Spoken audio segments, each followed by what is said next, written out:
oh my gosh, a global pandemic. What was your first response to that experience? What went through your heads each as you just began to engage in this space and make this new thing like online worship together? You want to start, Abby? Sure. I honestly I just remember the first like month or two just being like chaos. I mean, I was, trying to get us online, not only at APC, but I was still at ArtStream at the time, and we were moving everyone online. And like, man, and I just remember us coming in on Sunday mornings and just being like, I hope this is working. And like, we had a little like set up in one place, and then eventually it moved, and we were just kind of figuring out like, does this go here? Do we go here? What microphone do we use? What platform do we use? And I also remember just talking to so many people about what they were doing and how to get, I mean, just a lot of tech stuff, right? Like I just remember the first month being a lot about sound and how do we sound online and can people hear us? I don't even think I thought much about the pandemic for the first month because I was so like deep in work. Yeah. Yeah. I guess what I remember, it was this one week, that week where everything just started to shut down. And, I mean, particularly I just remember the professional sports and March Madness shut down. And that for me was like, oh, if people are giving up millions and millions of dollars of profit, like something's happened. And I remember someone on Facebook put a post up like Thursday afternoon, and they said, I don't know about you, but I feel like shit just got real. And we had session that Thursday night that was already scheduled. And even a couple of days prior, I thought, well, we'll talk about this. And I'd already bought a bunch of hand sanitizers, and that was hard because those were out. And found some at a BP station. And I remember I talked to three APC people before the session meeting to get a sense of like, do we go to worship? Are we in person on Sunday? And I talked to Crystal, and she said, well, we got a bunch of stuff planned. So let's just go ahead for this Sunday, and then let's close down the next Sunday. And then I talked to John Etherton, who was like, we need to shut this down because we're all going to die. And then I talked to Nancy Solinsky, and she said, you know what, it's whatever the group decides. And I just thought the responses were so indicative of their personalities. It was so amazing. Ultimately, as Thursday came to be and session came to be that night, I mean, I scrapped the agenda. We talked about COVID, and we were like, we can't show up on Sunday in person. And so we're like, all right, we'll just go to Facebook Live, and we'll kind of see what it's, in a month we'll be back. So yeah, I think like Abby too, that's when the brain just got super narrow in focus and very reactionary, right? We were all just reacting, or I was reacting. And we just didn't know what was going on. There was no leadership. So By leadership, meaning from a national standpoint. Previous White House, we had no leadership, and so we're all just looking at each other, wondering what to do. Are you going to worship this week? And so that was a position I had to step into with more of a sense of authority, of being more directive, and I had to step into that. Mm-hmm. So as you continued to show up to this thing called online worship, which was a necessity because we didn't know what was safe, we didn't know where we could be or should be or what we might be or doing, dealing with all the tech. I guess maybe this could be a question that changes, but as you think about early, mid, we're still in the pandemic. I mean, we've not come through this yet. We're post-vaccination now. What has consistently surprised you? What has consistently maybe delighted or confounded you in this practice of making worship in this particular way? I mean, I'm pretty proud that Ashley and I haven't like bit each other's heads off yet. I feel like we've like hung in there together and like, you know. Yay, I have to get a flag or something happy. Like I've heard some horror stories from colleagues at other churches of just stress amongst staff, and honestly, and you know, my own personal experience at other jobs of stress amongst staff, and coming to APC has always just been like a fresh of breath air. Like Ashley and I walk in and I'm like, what about this? And she's like, yeah, that's cool. What about this? I'm like, okay. And then we go with the flow and we make it happen. And sometimes it's awesome and sometimes our Wi-Fi shuts off and, you know, we figure it out. I feel like that's a win, Ashley. Yes, I've never, I mean, one, thank God for Abby, you know, in the AV tech world, you know, Abby just, you know, stepped into that, and thank God for your abilities and skill. And I think early on I learned, you know, when you got that glitch at 5 till 11, something's not working. As a helper on the Enneagram, I want to help Abby. You know, Abby, how can I help? And I quickly learned within about 30 seconds just to shut up, sit there, send positive vibes to Abby. And just yeah, like, positive vibes are good. Tetris, this whole thing, and you know, so yes, I mean, I have never, I mean, honestly, in 18 months, even before that, Abby, I've never been frustrated with you. Like I've never been frustrated with my, like together, that we didn't know what to do, or, and even if we didn't, it was okay. And I don't even want to look back at the first videos that we did. And so that's been a delight.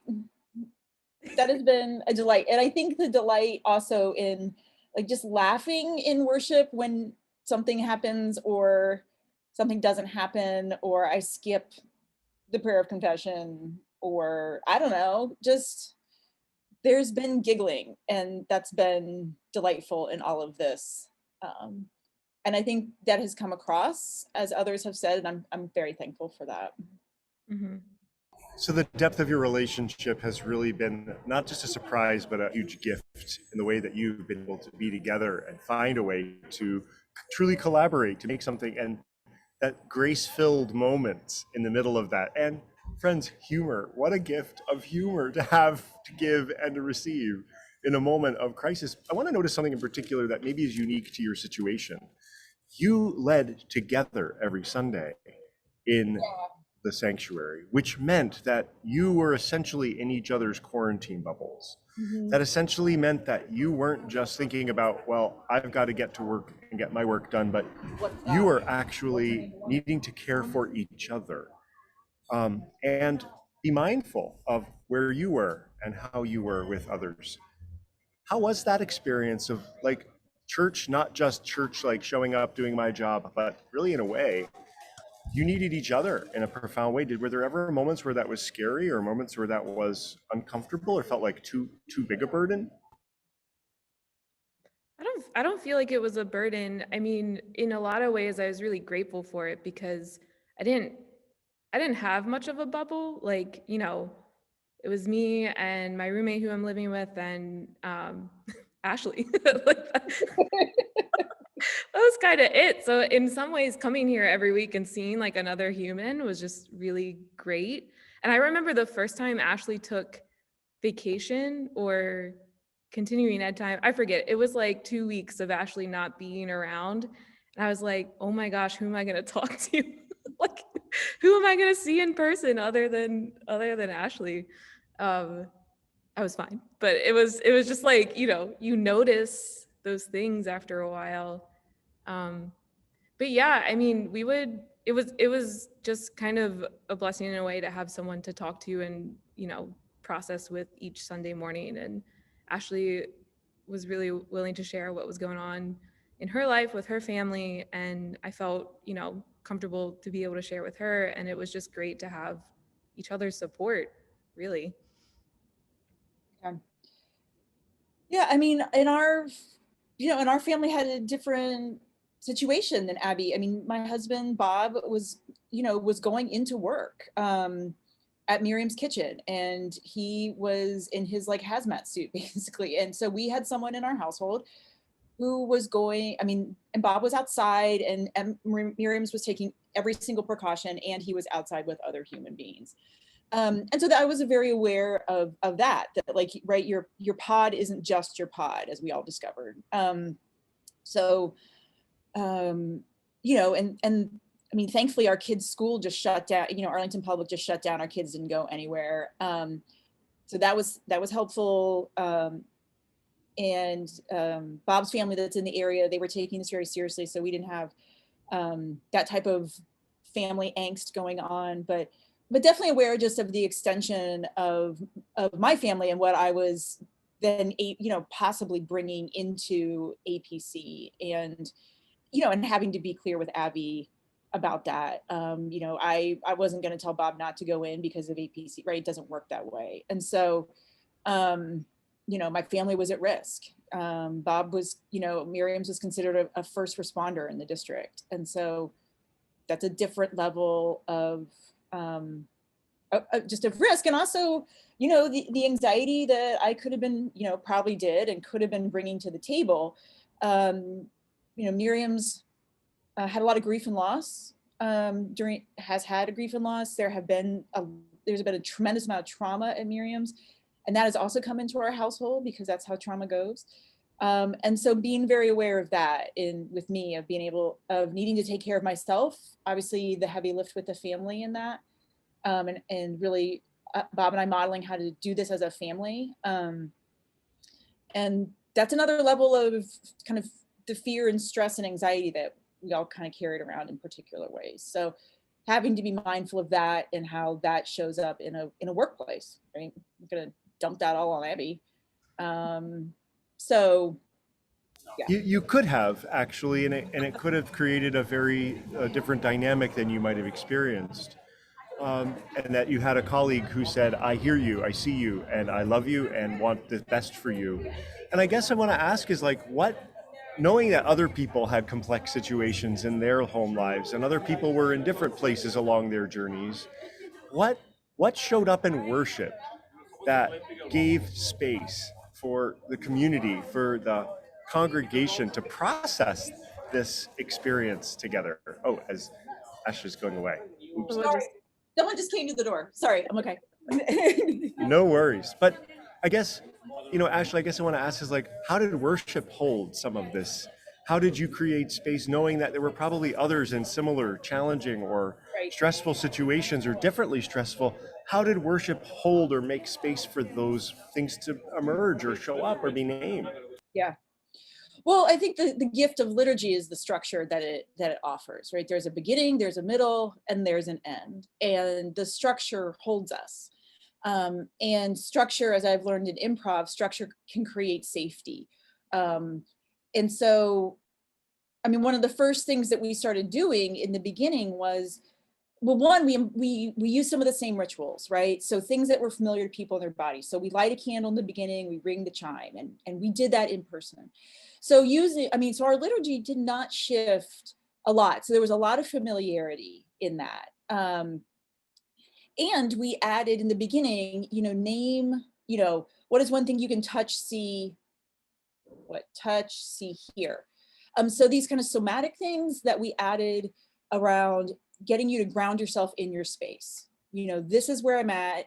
This is where my body is. And this is what my space sounds and feels like. So, we added that in. We kept up with the mindfulness work, which we know does something to the central nervous system and gives some ease and is a practice that you can carry forward.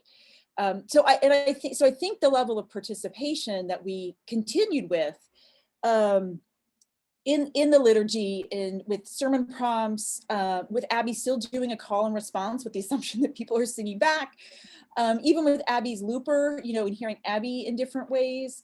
I think all of that, was some level of like, we were having this back and forth together, and we were live. We have several recorded, and then we actually bailed on that because it got really annoying.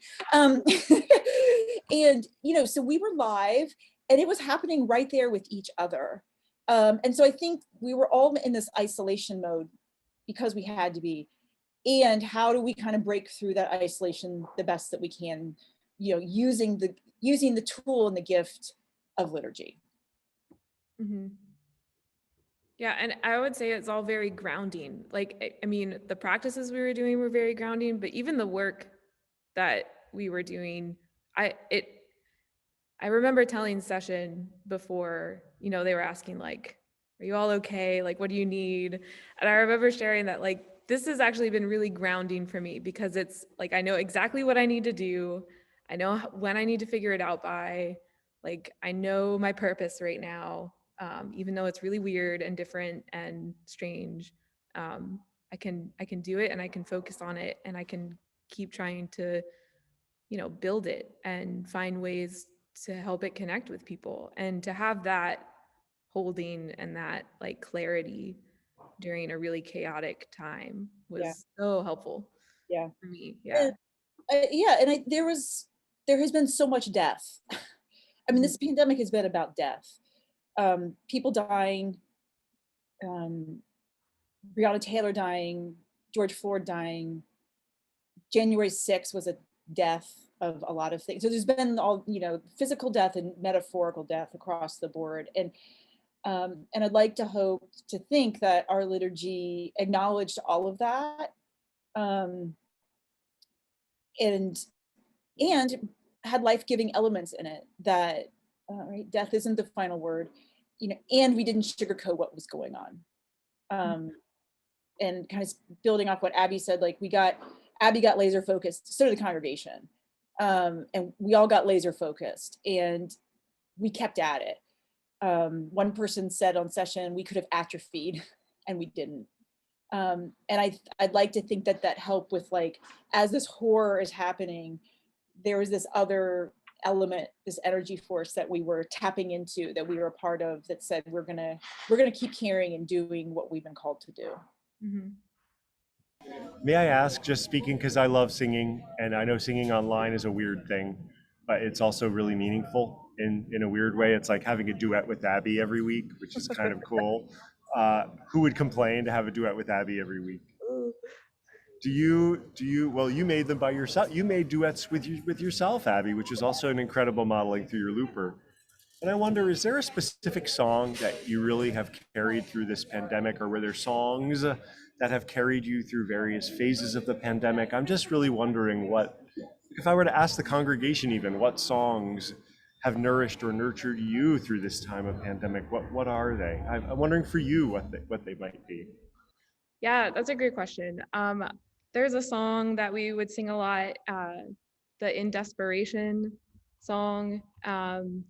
And I I don't know if it's the harmonies of that song, the words are great. And it also, I feel like I stumbled across it at like a really meaningful time during our liturgy and what was going on in the world and what was going on with APC, that it just felt like it clicked with me. I think it clicked with Ashley and the congregation.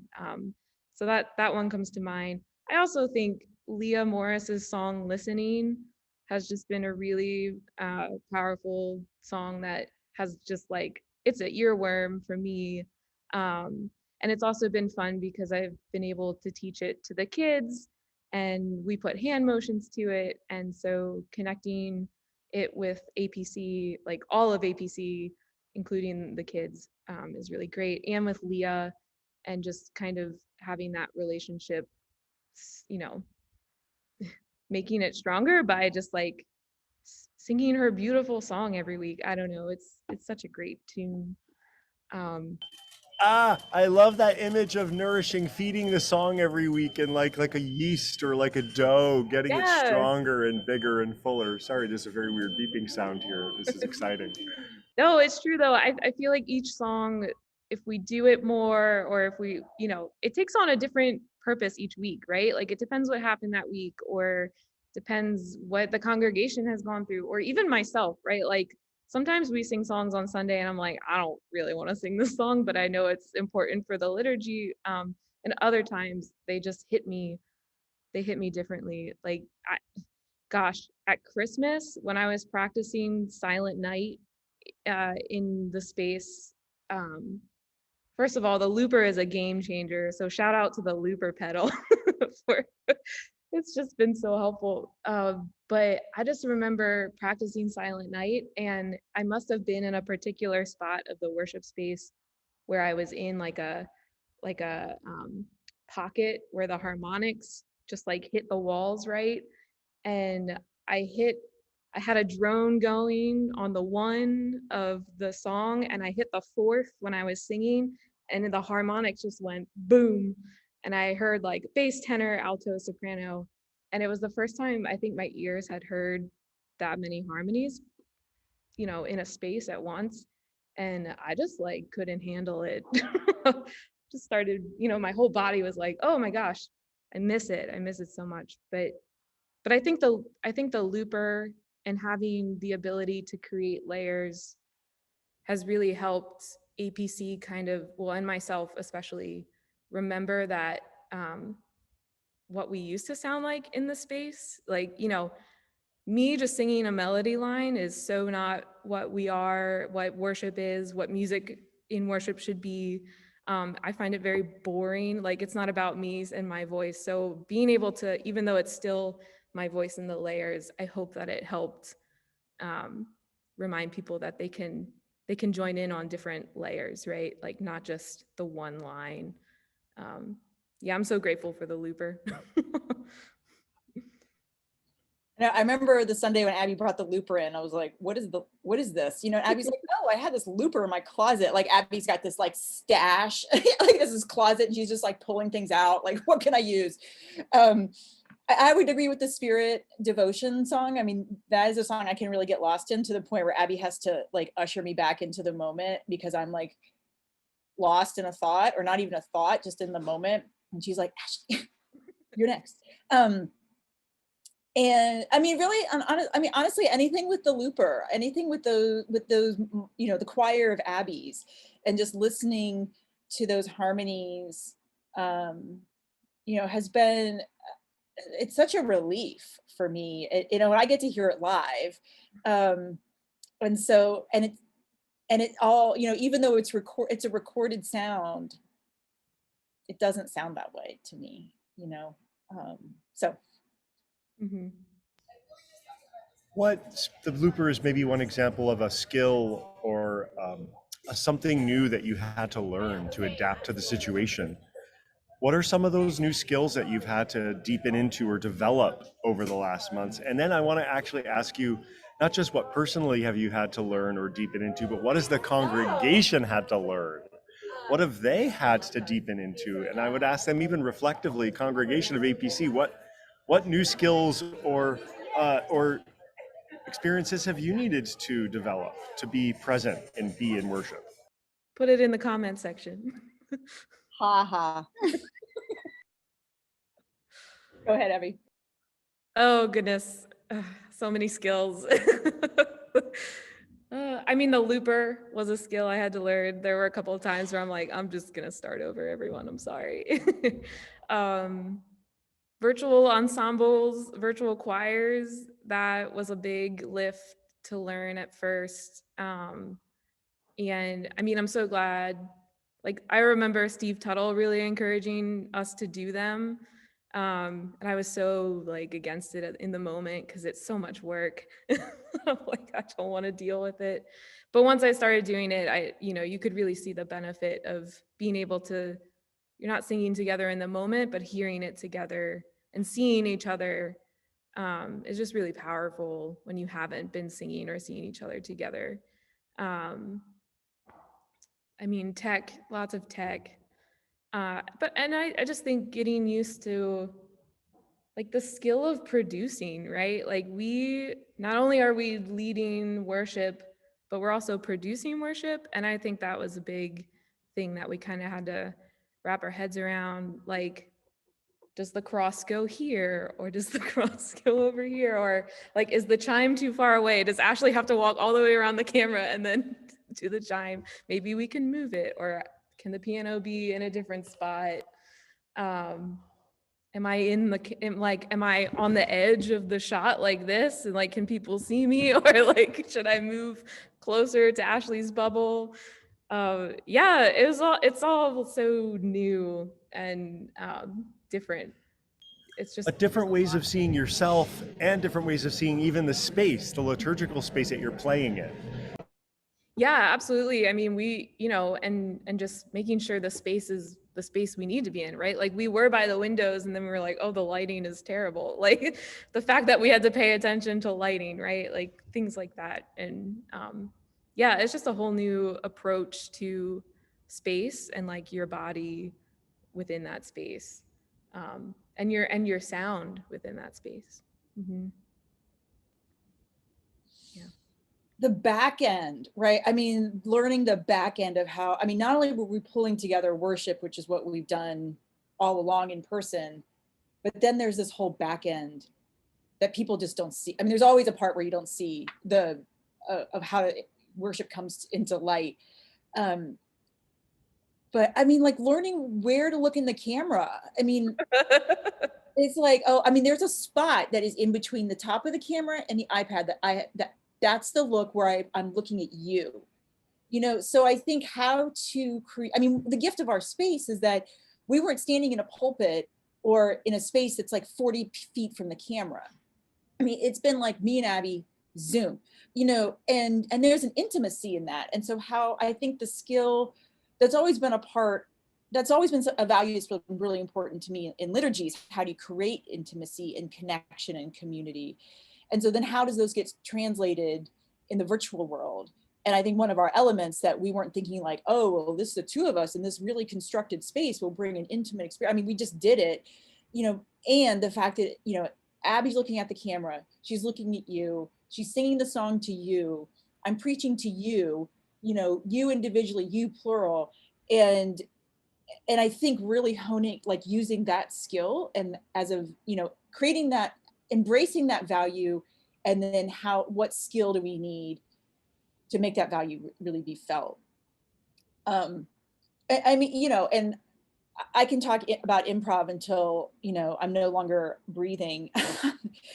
But I think that skill has just served me so well. I watch it in Abby. But I think the skill, like you just have to act to discover what is next. And we couldn't just sit there and wonder, well, this is going to end in 3 weeks. So we'll just like muck it up. We'll just do what we can. It was like, no, like this Sunday is happening and this Sunday is going to be good. Like we put it all into the first Sunday and we put it all into the next Sunday and we've kept at that.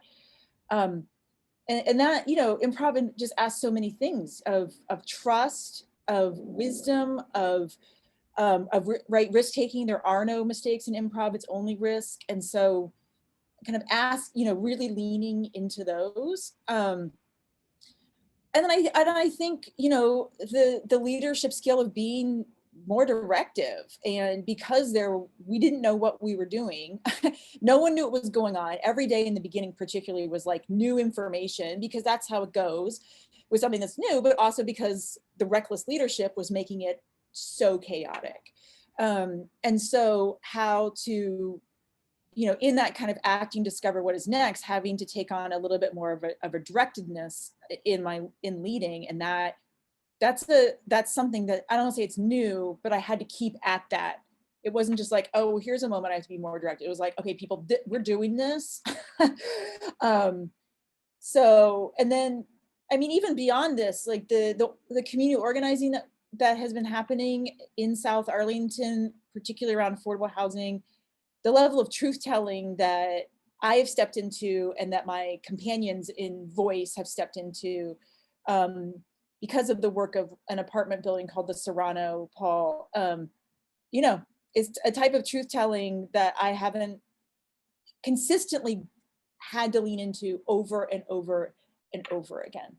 And that stretches your muscles, that stretches your spiritual and emotional muscles in powerful ways, Ashley.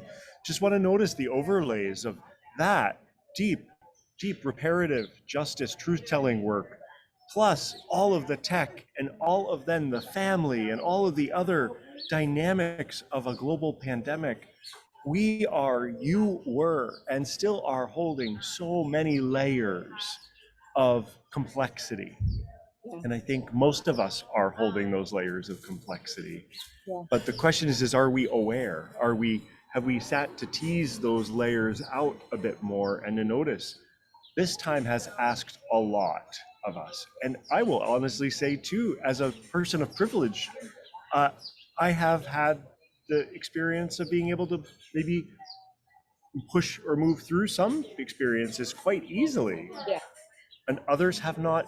And that's an additional layer of complexity that others might have that Yeah. we don't. So I really, I'm not to preach here, but just to say I'm hearing the levels and layers of complexity you're naming, but also tools and skills to adapt and to make choices, because otherwise we would be paralyzed, right? And not know what we're doing. What about the APC congregation? What do you think they've learned in this time? What's new skills have you seen in them? Hopefully grace. Oh man. I mean, they stepped up in so many ways during the pandemic. Just with, I mean, I felt like they've given us so much space to figure things out. No pressure to like come back as soon as possible. But they've also just like, the garage, the produce, the store, the garden, if we have an ask, people come and help if they can. Even though we've been separate, I feel like we've been able to stay connected, which is, I mean, that takes them too, right? Like it's not just us making sure they're connected, but they're tuning in every week and they're commenting and they're letting us know that we're not just singing into an abyss, or even if it's just a comment that's like, yes, like, oh good, someone's there.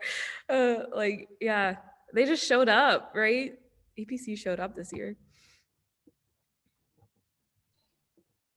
Yeah, I mean, I think they, when you go through a process like Gilliam Place, there's a certain nimbleism that happens, because things are so chaotic. And that we've carried that nimbleism forward into the now.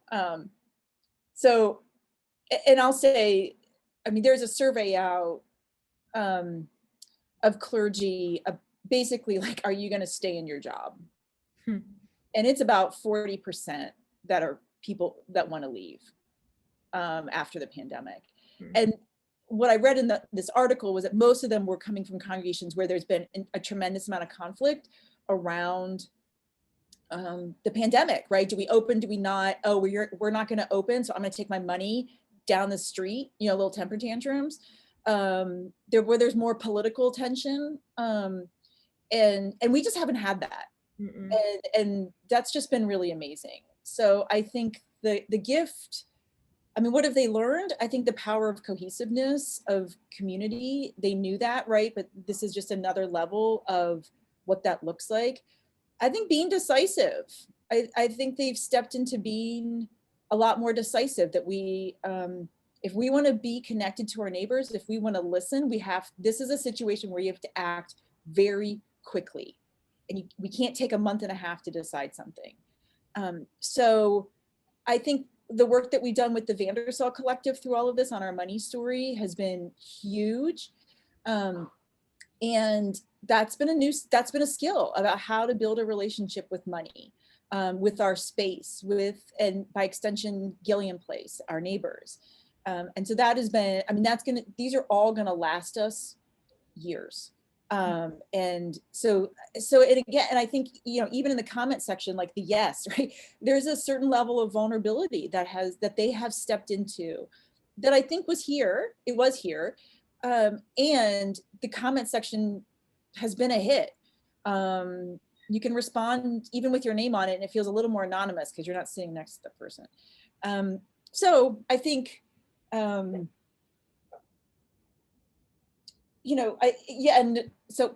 could go on.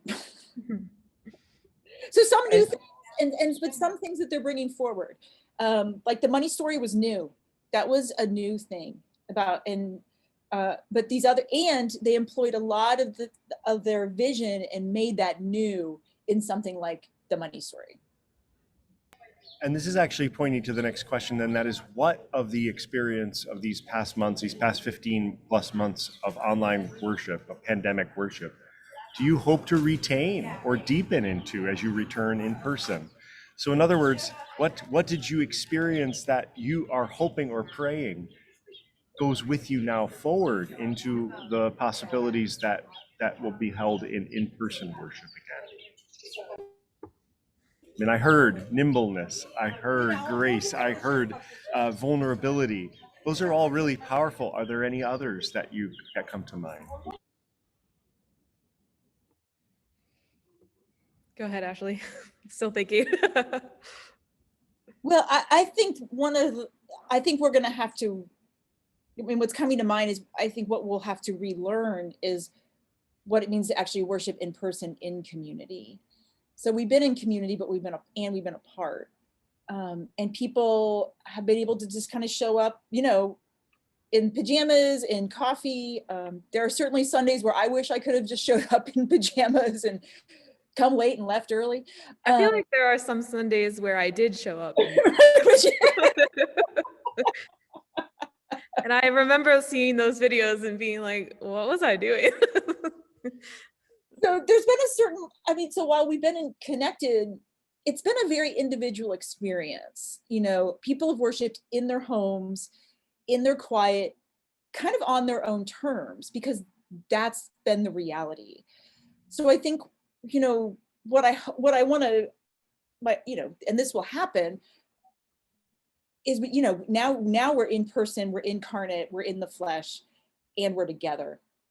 And I wonder if there'll be some relearning in what that means, that we're not just in our own personal spaces anymore. And so, you know, and the prompts, right? That's been a request to keep the prompts going, like how are we responding? What we do, you know, Nancy Neal commented that to me, that, you know, we've developed this call and response, right?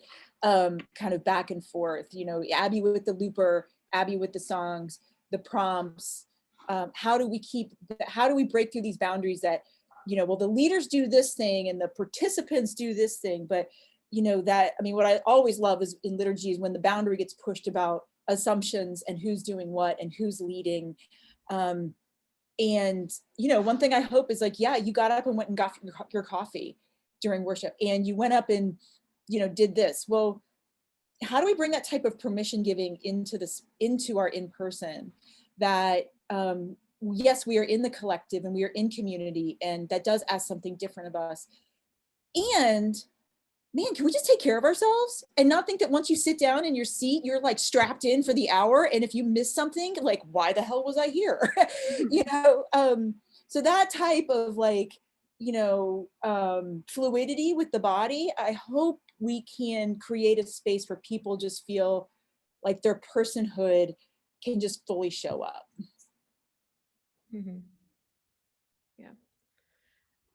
I think that this year, I mean, we've lately, a lot of our groups that are like the transition team that's been getting together, we've been talking a lot about like expansiveness in our meetings. And I think APC has just really expanded their own idea of who they are, right? Like, they're not just Arlington Presbyterian Church within the walls of Arlington Presbyterian Church. They're Arlington Presbyterian Church neighbors to Gilliam Place, and, you know, supporters of local musicians, and friends of local farmers, right? Like, I think because APC hasn't been in the space, they created their, you know, found their way outside of the space, and have like tapped into the larger APC community than just those of us who show up every Sunday morning. And I really hope, and I'm not really worried about this because I think they will, but I hope that expansiveness just stays. Like, even though we're back in our space, like, this isn't where we stay, right?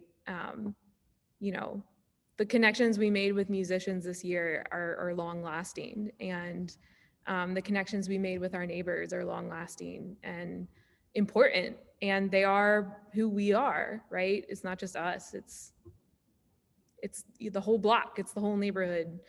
That's what I want to see continue and expand.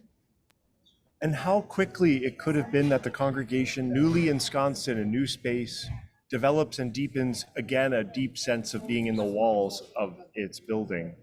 And I think in a weird way, I just want to reflect back in a weird way, I am not, this is not, pandemics are not good things. They're not blessings or weird, like I'm not going to theologize that. But what this pandemic has offered APC, as I see it from the outside, is a way to actually live more deeply and consistently and even more multi-textured ways into the actual call that was at the heart of making Gilliam Place and living fully into those networks of connection and becoming a community, and a congregation that's nourishing the community, that's feeding and being fed by, and nourishing and being nourished by the relationships of which you are part. Not independent, but woven through. So that woven throughness has just become so much more evident. Yeah. I mean, at this point, I mean, in the past 18 months, I have spent more time with the people in Gilliam Place than I have in person than I have with people at APC, you know, because I've, you know, I've been, I mean, I just remember going into the building at Christmas time to hand out like our holiday cards, and, you know, I got my mask, I'm like double mask, I got gloves on, I'm like sweating. And feeling fear and risk in that, and anxiety in that, and knowing I still wanted to do that. I didn't, you know, I don't think I was being reckless. But the drive to maintain that, to keep that expansiveness going, and to keep the neighbors at the center, you know, I was willing to do that, even though I felt anxious and fearful in the moment. Yeah, I would just totally agree with Abby on the expansiveness stuff. That, I mean, it is such a delight to sit on the sidewalk and have people walk by and they stop and they talk. Or if I'm in the building getting mail or visiting someone, you know, I'm certainly more assertive now. I'll just like stop you in the elevator, be like, hey, I'm the pastor down there. Like, what's up? Or like the Learning Pod kids see you out their window and they yell from like the third story. I know, it feels so New York, Paul. And I just want that for APC, right? I want, and I've had that because I've been here and people have not been here, and that's just been the reality. And that is my hope, that those experiences and those relationships are fostered, where they're just like, they're your neighbors walking down the street and you say, what's up? And sometimes people stop and sometimes people keep going. And it's just a total delight. And I think Nancy Robinette used the phrase like, the joy of those organic relationships. And that's what I hope. They're not programs, Paul. We haven't been like programming the crap out of stuff. It's just people and the intentionality of building relationships from a human perspective. Not, are you going to sign up for my program that's going to make me feel good about myself when it's all said and done? And I also want to notice too, you're talking also about human scale liturgy, that it's made for the, oh my gosh, it's made, it's both challenging and inviting. And Emily Scott, my dear friend, she said, I actually wonder if worship post-pandemic isn't going to be more like if you've ever been in an Orthodox or an Orthodox church where multiple things are happening simultaneously. And okay, some woman gets up and she goes over and kisses an icon, she comes back, or someone wanders in halfway through the service, someone wanders out. That there's a sense in which people in that worship space understand it as, well, what's happening here is the divine liturgy. We're worshiping God. And that's just going to keep on happening, whether I'm here or not. But I am engaging or involving myself or investing myself with it. And there are multiple points of activity within a worship service that don't need to be centered in one body or centered in one voice. And I think that a lot of the challenge of our liturgy, especially as white Protestants, is that we want complete and total focus on one thing for all this time. And actually, if we look at the way humans gather and the way community occurs, that is so not the way we make meaning and make joy together. Look at a family meal. Family meals are often chaotic and noisy. And that's actually part of the joy. And I wonder, what if our models, what if this is inviting us to actually, this time by ourselves, in community is then inviting us to ask, well, what's scaling to the human experience and deepening then, what can we bring back into our common space that continues some of those? Yeah. Yeah, I mean, one of my worries actually is I've prided myself for so long on the ability to navigate those as a leader, to navigate those types of multi-sensory, multi-movement, multi-moment moments, and still kind of be able to hold it all and kind of keep going and acknowledge what's happening and keep going. And you know, I don't think it's going to happen, but one of my worries is that from all the isolation, I'm like sensory deprived, and I'll be in like sensory overload when we get back in person. And if someone sneezes, I'm gonna be like, shut the thing down. I can't handle this. But no, I mean, I think that's one of my hopes, right? Is that in this, as we've acknowledged more of our personhood and we've realized certain priorities that we're still capable of and our values that we're still holding through all of this, that we can, yeah, come back to a liturgy that is more human than it was before. And that we can, when someone gets up and does something or a kid does something, you know, it's not so much of an interruption. You're interrupting my focus. You know, it's about what a gift that person just got up and was able to go take care of their kid.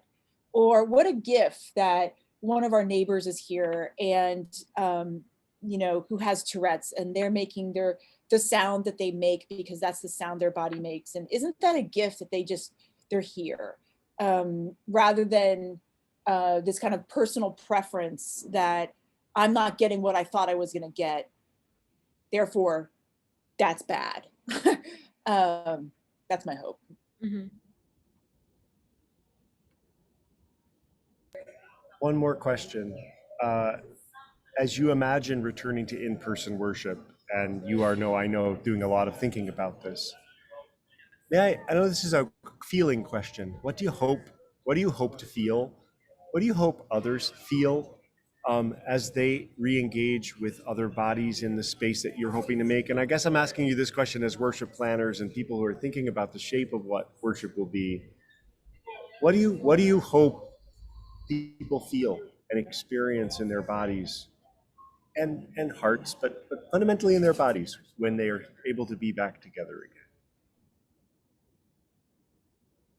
again? I hope that people, I mean, I think it's going to be strange. Like I already feel the awkwardness of, like, this week I've gone out of my apartment 4 days in a row, and that's like wild to me. And like my body feels it, right? Like I've seen so many people this week. And it's been like, you know, maybe 40 people, right? Like it's not like an insane amount. But I just hope people feel comfort and familiarity when they see people they recognize, and that it can be awkward but also comfortable at the same time. And knowing that we're all going through it and that it's okay. So I think it's like a both and, like, this is awkward, but I'm really excited to see you all in person, in flesh.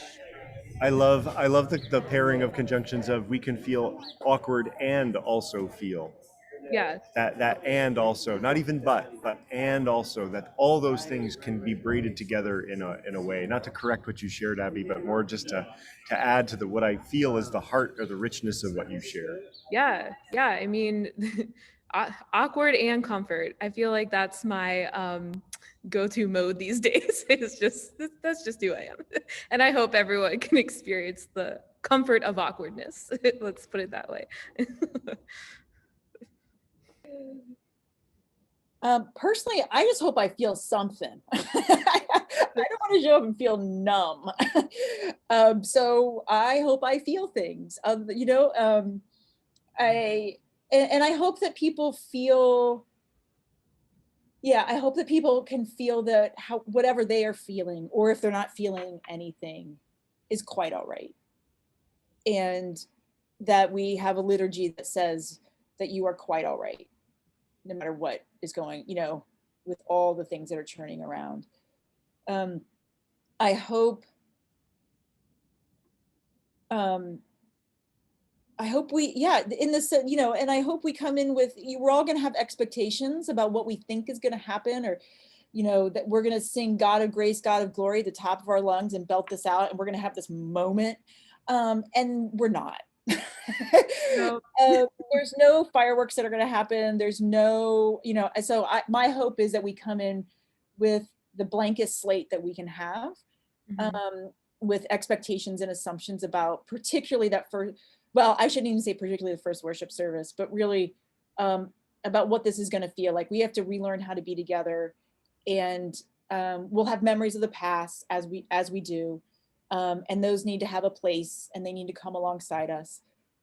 And this is what is happening now, and I just hope that people's, you know, and I hope people can talk about their feelings in a way that's observational, in a way where they're just noticing themselves. Is my hope for myself, that I can share those in a way of like, God, I'm really feeling anxious with this, or I'm really feeling joyful. You know, I hope we can express those things as ways of not having to direct everything, but as another layer to this work that we're doing together. So. Mhm. I want to say, and I want to encourage you. I am with Music That Makes Community right now. We're part of an 8-week or 8-session series focused on Res Momentum's My Grandmother's Hands, which is a powerful book about doing anti-racism work, I should say, through our bodies and somatic connections, and it's trauma informed deeply.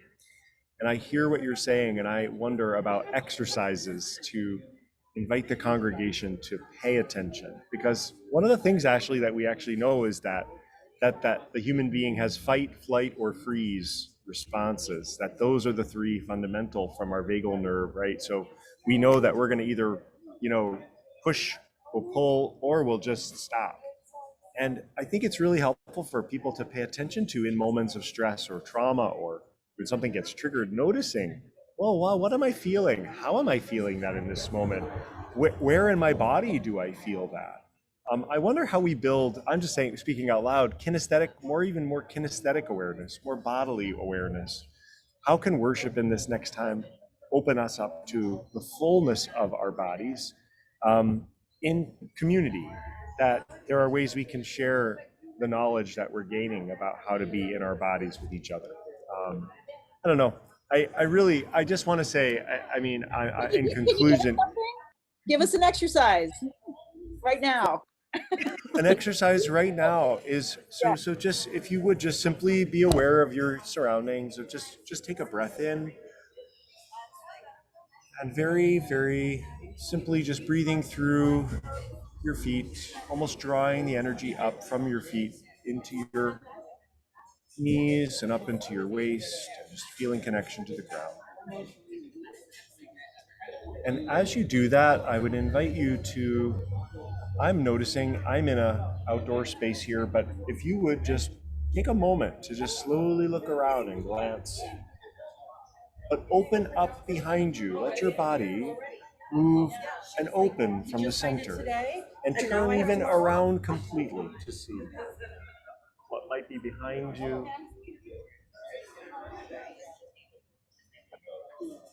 Take in your surroundings fully on both sides, maybe noticing doors, noticing windows, noticing entry or exit points.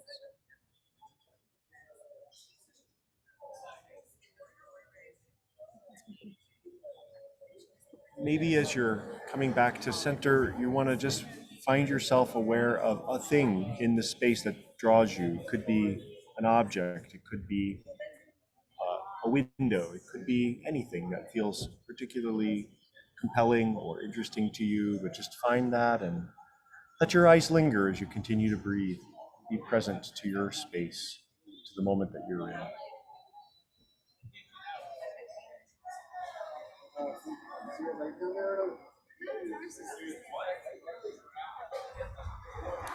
Can I share? Yeah, what do you notice? Throughout the pandemic, Manfred Souye has come into APC to sign checks as the treasurer of the congregation. And when Manfred would stop by, maybe not every time, but most of the time, he would leave me a Post-it note saying something like, "Dear Reverend Goff, Manfred Souye was here, peace. Francisca and Manfred were here, shalom. The Lord be with you. Sorry you were not here, but know that we pray for you, Manfred." You know, and he puts the date on it and the time. And so I have a whole wall of Manfred Post-its. And I got to figure out, like, these are not getting thrown in the trash. So what do I, you know, what a delight. How do we bring these stories, these experiences, these touches of connection, of love, of care, of community into this next time? How do we live with that kind of intentionality, even while we can be back together again?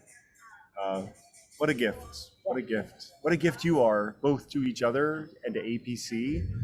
What a gift to be able to share in ministry in this very strange and very unsettling and very beautiful time.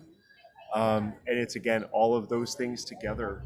But my prayer is that you can continue to grow into and experiment and explore. And I love that.